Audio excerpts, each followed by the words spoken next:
You are listening to Book Clips, a podcast where authors and narrators expose you to excerpts from different books. You can find the show and more by searching for The Lesbian Talk Show on iTunes, Podbean or Stitcher. Hi, I'm A.L. Brooks, and I'm going to be reading two excerpts from my novel Miles Apart. Justine smiled widely as the woman, she'd forgotten her name already, draped over her from behind. The music was pumping, and her latest conquest was thrusting her hips against Justine's in time to the beat. Her body responded in all the right ways, and Justine glanced at her watch. Yeah, this was a good time to leave. Justine turned to face her. Anna! That was her name, thank God. Anna, she said, bending to speak directly in her ear.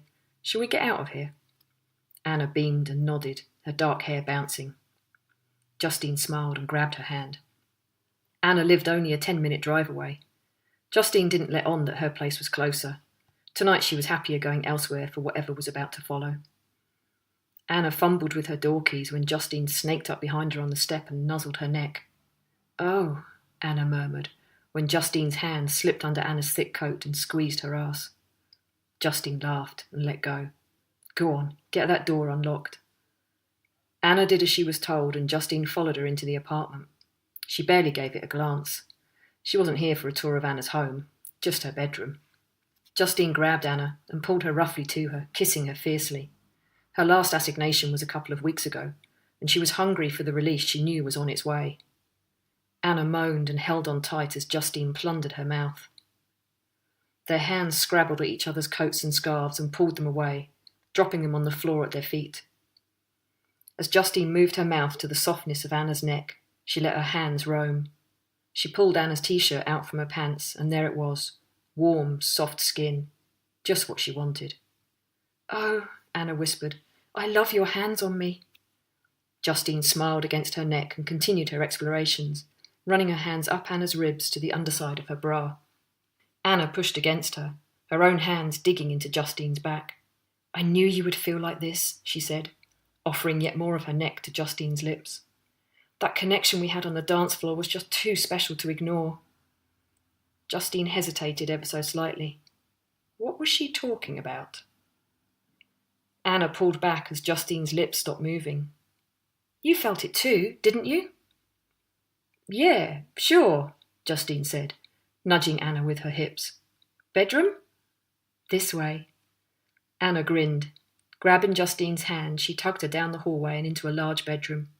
Turning to face Justine, she pulled her t-shirt off, then her bra. Justine's mouth watered.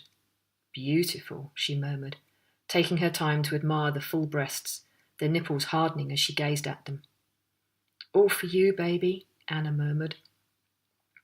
Justine lunged forwards, briefly kissing Anna again as her hands cupped those bountiful breasts, then dipping her head so she could lick one of Anna's firm nipples. Anna ran her fingers through Justine's curly hair, tightening their grip against her scalp the more Justine's lips nibbled and sucked. You and I are going to be amazing. I can just feel it. Anna's words made their way through the desire-induced fog in Justine's brain, and she raised her head. Anna looked down at her. Don't stop, she said, pushing herself towards Justine's mouth. We've got so much to share, and it all starts here. Anna's words were like ice-cold water being thrown in her face. Justine stood and stared at Anna, who tilted her head, her eyes narrowing. What are you talking about? Justine took a small step backwards. Anna smiled. Us, she said, reaching for Justine and pouting when Justine pulled back. Come on, you feel it too, you know you do. Oh, holy shit. Justine took another step back. Her arousal had disappeared entirely. Now all she could think about was getting out of this as fast as possible. Look, I think we've got a little problem here, she began, and flinched as Anna's face crumpled. She exhaled. Oh, crap, this was going to be difficult. I think you want more from this than I do, so I think I should just go. Anna stared at her, and her expression moved to one of hurt anger. You mean you just wanted me for one night? Scratching idly at the back of her neck, Justine tried not to laugh. She wasn't normally a callous person, but maybe that was the only way she'd get Anna to understand. Well, yeah, that's always all I'm after. She watched the words hit home and hated herself, more than a little, for causing pain to another person. She'd never had this kind of thing happen before. Normally, whomever she picked up wanted exactly the same thing. No strings, one night of fun, thanks and goodbye in the morning. Anna started to cry. "I'm going to go," Justine said, backing away. "Yes, I think you should." Anna's tone was icy, and Justine didn't waste any more time. She left the bedroom, retrieved her coat from the floor, and yanked open the front door. "You bitch!" Anna screamed as Justine stepped back out into the cold air. She wanted to retort, to defend herself. "No, actually, I'm a person who just read the signals wrong, much like you." But she knew there was no point. As she pulled the door closed behind her, she heard a loud thump against it. If she had to guess, she'd say Anna had just thrown a boot at it. She shook her head as she walked down the steps to street level. How had she got that one so wrong? She was normally so good at this. She huffed out of breath as she set off for the main road. She'd give herself 5 minutes to find a cab before calling Lyft. Montreal's winter was already creeping in, and she really didn't want to walk home if she could avoid it. What a disaster the night had turned out to be. This life, one-night stands and going home alone, was the only life she'd been able to stomach since Nadia had taken her world away 18 months ago. God, was it that long? Sometimes, like now, it seemed it was only yesterday. At least she got out and about these days, and 2 or 3 times a month found a warm body to enjoy. But lately it had seemed empty, meaningless. Maybe her heart was finally starting to heal and make room for something that did have meaning. Justine's phone rang just as she stepped out of the shower. She knew who was calling, and she laughed as she strode across the bedroom to answer the call before it went to voicemail. "Bonsoir, Christina. I know, I'm very late." Justine was notorious for running late to everything. It always surprised her, as she usually thought she'd timed everything right. But invariably, she was the last one into the room at meetings, always a few minutes late for appointments, and never on time to meet up with Christina and Sylvie.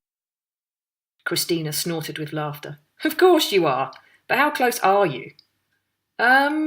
Justine said, looking down at her still damp body and running her fingers through her wet hair. "If I tell you about 20 minutes, will you believe me?" "Pfft, we'll see you in 40 then. We're going to order some starters. We can't wait that long." Christina sounded grumpy, as she always did when kept from her food too long. She was one of those annoying women who was stick-thin but could eat like a horse. "Go ahead. I'll be as fast as I can, I promise." Justine chuckled as Christina snorted again, then abruptly ended the call. Toweling herself off, she pondered what to wear. It was cold out, the temperature having dropped further since the start of the week. They'd even forecast a light snow. So that meant layers, at least. As long as the base layer was something tight and sexy and... She stopped herself. Tonight was supposed to be just about seeing Christina and Sylvie. No extracurricular activities. She finished drying her hair, pushing her blonde curls around until they fell into the messy, just-out-of-bed look she liked to sport outside of work, and looked back at the closet again. Tonight she was just meeting friends for food and wine. No picking up a woman and going home with her.